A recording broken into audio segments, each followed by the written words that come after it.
Modified muffler na motorsiklo, bawal na sa Barangay Tagisa sa Bayan ng Liba. Major Lechoncito, pinangunahan ang pagbubukas ng Field Artillery Integration Training sa lungsod ng Tacurong. At tupad beneficiary sa Barangay San Pablo sa lungsod ng Tacurong, masayang nagtapos sa kanilang trabaho.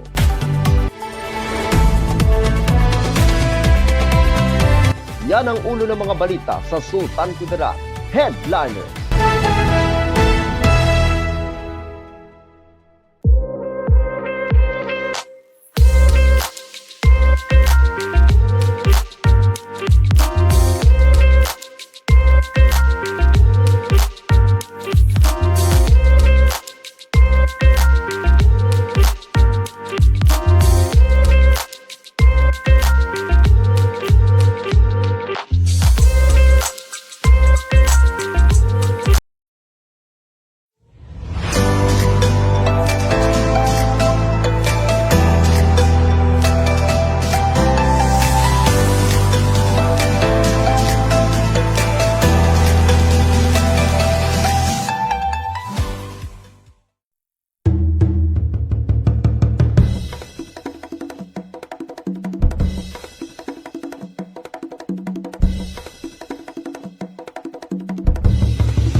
Magandang araw, lalawigan ng Sultan Kudarat.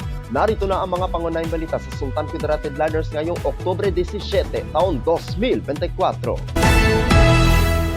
Modified muffler na motorsiklo, bawal na sa Barangay Tagisa sa Bayan ng Liba. Narito ang ulat.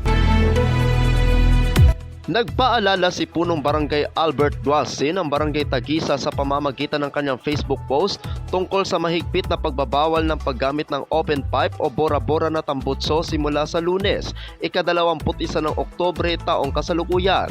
Ayon sa post, ang mga motoristang gumagamit ng modified muffler na nagdudulot ng sobrang ingay, lalo na tuwing gabi, ay mahaharap sa parusa.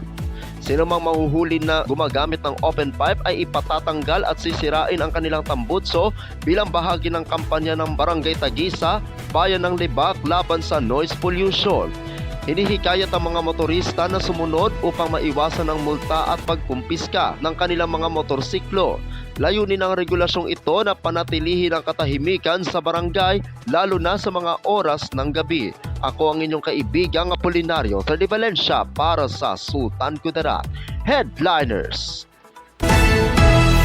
Major Lechoncito, pinangunahan ang pagbubukas ng Field Artillery Integration Training sa lungsod ng Tacurong. Narito ang ulat. Dumalo si Tacurong City Mayor at Major Joseph George Lechoncito, PA Reservist, sa pagbubukas ng seremonya ng Ready Reserve Field Artillery Integration Training para sa calendar year 2024 bilang panauhing pandangal at tagapagsalita noong ika-13 ng Oktubre taong kasalukuyan sa Tacurong City Cultural and Sports Center. Ang kaganapan ay nagtipon ng mga tauhan ng militar, mga reservist at mga sibilyang kalahok na hudyat ang pagsisimula ng programa ng pagsasanay na naglalayong palakasin ang kahandaan sa pagpapatakbo ng mga reserbang puwersa. Kasunod ng formal na programa, ang mga dumalo ay lumahok sa isang traditional na bottle fight na nagtaguyod ng pakikipagkaibigan sa mga kalahok. Ang inisyatiba na ito ay bahagi ng patuloy na pagsisikap na palakasin ang mga kakayahan ng reserbang puwersa sa rehiyon. Ako ang inyong kaibigang Apolinario Terdi Valencia para sa Sultan Kudarat Headliners. Para sa uling balita, tupad beneficiary sa Barangay San Pablo sa lungsod ng Tacurong, masayang nagtapos sa kanilang trabaho. Narito ang ulat.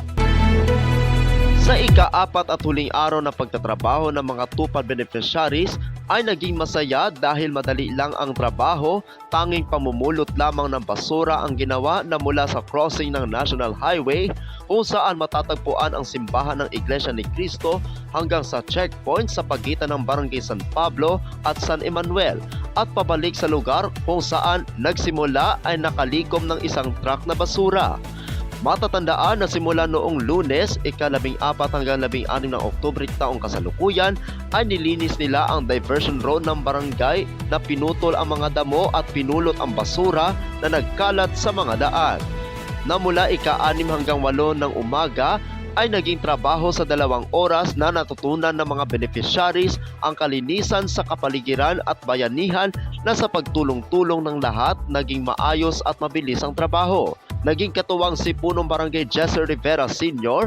at ilang barangay kagawad sa trabaho dahil sa kanilang gabay. Ang tulong panghanap buhay sa ating disadvantaged workers o TUPAD ay program ng pamahalaan sa ilalim ng Department of Labor and Employment o DOLE na naglalayo ng bigyan ng trabaho ang kababayan natin para sa pagtatrabaho ng ilang araw na ang kanilang kita ay katumbas ng minimum wage na 403 pesos bawat araw.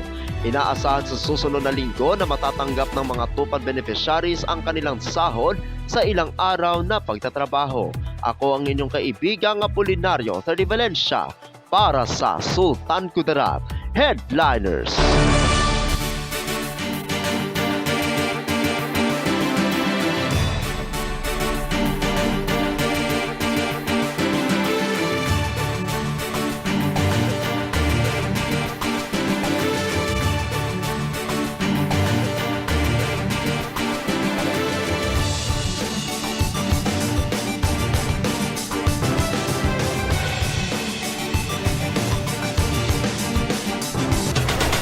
Atin ang kabuuan mga balita sa araw nito.